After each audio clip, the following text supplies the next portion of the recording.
ಮದ್ದೂರಿನಲ್ಲಿ ನಿನ್ನೆ ರಾತ್ರಿಯ ಗಣೇಶನ ಒಂದು ವಿಸರ್ಜನೆಯ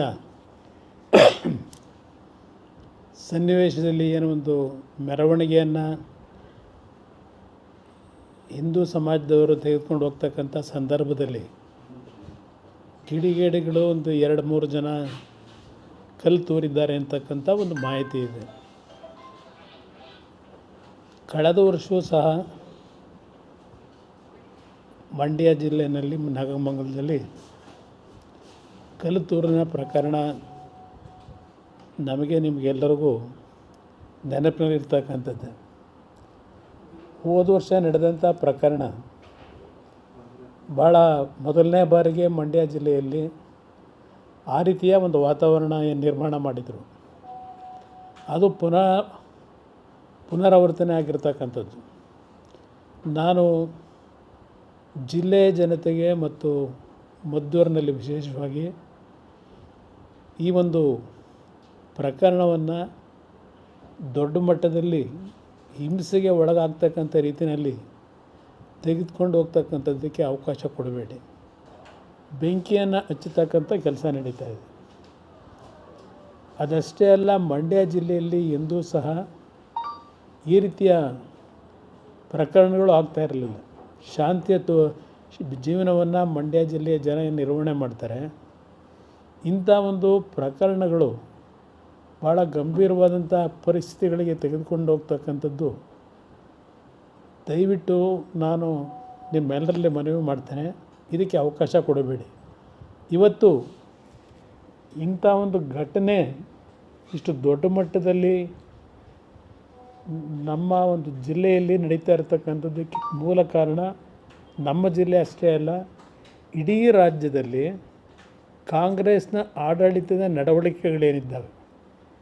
ಇವತ್ತು ಕಾಂಗ್ರೆಸ್ನ ಆಡಳಿತದಲ್ಲಿ ಹಿಂದೂ ಸಮಾಜವನ್ನು ಒಂದು ಅಸಮಾಧಾನಕ್ಕೆ ಒಳಗಾಗ್ತಕ್ಕಂಥ ಒಂದು ವಾತಾವರಣ ಇವತ್ತು ನಿರ್ಮಾಣ ಮಾಡ್ತಾ ಇರತಕ್ಕಂಥದ್ದು ಕಾಂಗ್ರೆಸ್ ಪಕ್ಷ.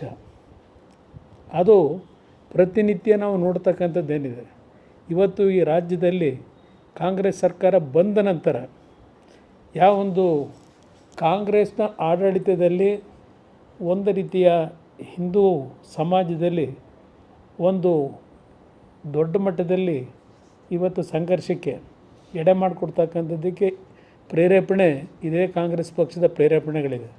ಇದಕ್ಕೆ ನಮ್ಮ ಹಿಂದೂ ಸಮಾಜದಲ್ಲಿ ಹೌದು ಎಲ್ಲರಲ್ಲೂ ಒಂದು ಭಾವನೆ, ಈ ಕಾಂಗ್ರೆಸ್ನ ನಡವಳಿಕೆಯಿಂದ ಇವತ್ತು ನಮ್ಮ ಹಿಂದೂ ಸಮಾಜದ ಯುವಕರಿರ್ಬೋದು, ಹಿಂದೂ ಸಮಾಜದ ಬಂಧುಗಳು ಅಸಮಾಧಾನಕ್ಕೆ ಒಳಗಾಗಿರ್ತಕ್ಕಂಥದ್ದು ಒಂದು ಕಡೆ ಇದೆ.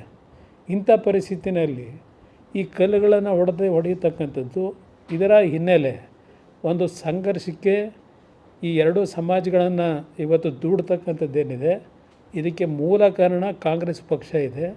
ನಾವಿದರಲ್ಲಿ ರಾಜಕೀಯ ಮಾಡಲಿಕ್ಕೆ ಈ ಹೇಳಿಕೆಗಳನ್ನು ಕೊಡ್ತಾ ಇಲ್ಲ. ಇವತ್ತು ರಾಜ್ಯದಲ್ಲಿ ನಡೀತಿರ್ತಕ್ಕಂಥ ವಾತಾವರಣ ನೋಡಿದಾಗ ಯಾವುದೋ ಒಂದೆರಡು ಜಿಲ್ಲೆಗಳಲ್ಲಿ ಹಿಂದೆ ಸಣ್ಣ ಪುಟ್ಟ ಗಲಾಟೆಗಳಿತ್ತು ಗಣೇಶನ ಉತ್ಸವದಲ್ಲಿ. ಇವತ್ತು ಇಡೀ ರಾಜ್ಯದ ಮೂಲೆಯಲ್ಲಿ ಈ ರೀತಿಯ ವಾತಾವರಣ ನಿರ್ಮಾಣ ಮಾಡಲಿಕ್ಕೆ ಇದೇ ಕಾಂಗ್ರೆಸ್ ಪಕ್ಷದ ಆಡಳಿತ ಕಾರಣ. ಇವತ್ತು ಈ ರೀತಿಯ ಒಂದು ಮದ್ದೂರಿನ ಘಟನೆ ಸಾವಿರಾರು ಜನ ಏನು ಸೇರಿದ್ದಾರೆ ಅಲ್ಲಿ. ಕಾಂಗ್ರೆಸ್ನ ಪತನಕ್ಕೆ ದಾರಿ ಯಾವ ರೀತಿ ಮೂಡ್ತಾ ಇದೆ ಅಂತಕ್ಕಂಥದ್ದು ಈ ಘಟನೆಯಿಂದ ಆ ಮದ್ದೂರಿನ ಜನತೆ, ಇಡೀ ರಾಜ್ಯದ ಜನತೆಗೆ ಇವತ್ತು ಏನು ಒಂದು ಸಂಘರ್ಷಕ್ಕೆ ಒಳಗಾಗಿರ್ತಕ್ಕಂಥದ್ದೇನಿದೆ, ಇವತ್ತು ಅವರ ಪ್ರತಿಭಟನೆ ಏನಿದೆ, ಇದೆಲ್ಲವನ್ನ ನೋಡಿದಾಗ ಕಾಂಗ್ರೆಸ್ ಪಕ್ಷದ ಅವನತಿ ಪ್ರಾರಂಭ ಆಗ್ತಿದೆ ಅಂತಕ್ಕಂಥದ್ದನ್ನು ಕಾಂಗ್ರೆಸ್ನ ನಾಯಕರು ಅರ್ಥ ಮಾಡ್ಕೊಳ್ಳದೇ ಇದ್ದರೆ ಅವರ ಪಕ್ಷದ ಮುಂದಿನ ದಿನಗಳ ಒಂದು ಘಟನೆ ಒಂದು ಸೂಸೈಡಲ್ ಆಗ್ತಕ್ಕಂಥದ್ದು ಅವರ ಈ ಒಂದು ತಪ್ಪುಗಳಿಂದ ಅಂತಕ್ಕಂಥದ್ದನ್ನು ಪತನಕ್ಕೆ ಕಾರಣ ಆಗ್ತಕ್ಕಂಥದ್ದನ್ನು ಅರ್ಥ ಮಾಡ್ಕೊಂಡು ಮುಂದುವರೆದ್ರೆ ಮುಂದಕ್ಕೆ ಸ್ವಲ್ಪ ಉಳ್ಕೋತಾರೆ.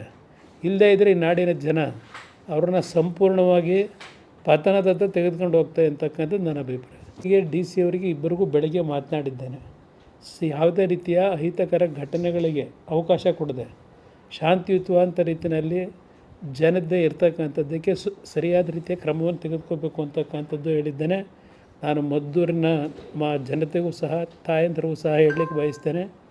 ಈ ಒಂದು ಘಟನೆಯ ಹಿನ್ನೆಲೆಯಲ್ಲಿ ಹಲವಾರು ಅಮಾಯಕರ ಬದುಕಿನ ಮೇಲೆ ಯಾವುದೇ ರೀತಿಯ ಜೀವಕ್ಕೆ ಹಾನಿಯಾಗದೇ ಇರತಕ್ಕಂಥ ರೀತಿಯಲ್ಲಿ ನಿಮ್ಮಗಳ ಒಂದು ಹೋರಾಟ ಇರಬೇಕು.